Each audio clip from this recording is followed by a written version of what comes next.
Në punësit e zyrës për çështje fetare pranë ambasadës së Turqisë në Kosovë dhe besimtarët e komunës së Mamushës i janë bashkuar sot aksionit të shoqatës humanitare Bereqeti, Sofra e Ramazanit, për t'ju dalë në ndihmë familjeve në nevojë.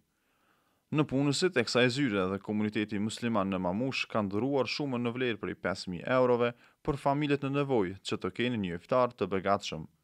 Pas takimit me miftiun e Bashkisë Islame të Kosovës, atasheu për çështje fetare në ambasadën e Turqisë në Kosovë, Sabri Akën, ka vlerësuar lart kontributin e Bashkisë Islame në këtë kohë pandemie dhe ka përshëndetur aksionin humanitar Sofra e Ramazanit. Me këtë rast, më lejoni të falenderoj edhe besimtarët nga Mamusha, të cilët ju kanë bashkangjitur karvanit të bamirësve dhe kanë ndihmuar aksionin humanitar Sofra e Ramazanit, i cili po realizohet gjatë këtij muaji të bekuar.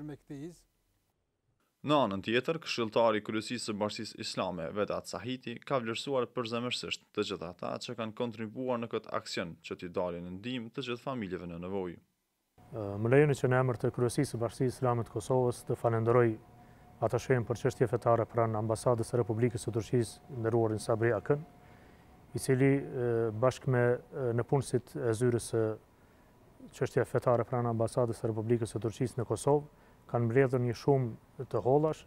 të cilat i kanë dedikuar për aksionin ton Sofra e Ramazanit. Ne me këtë rast edhe një herë falenderojmë xhamatin e xhamive të Mamushës, të cilët me organizimin e imamit dhe mutevelive të dy xhamive që janë në Mamush kanë grumbulluar shumën prej 5.000 eurove për t'ju bashkangjitur aksionit ton Sofra e Ramazanit.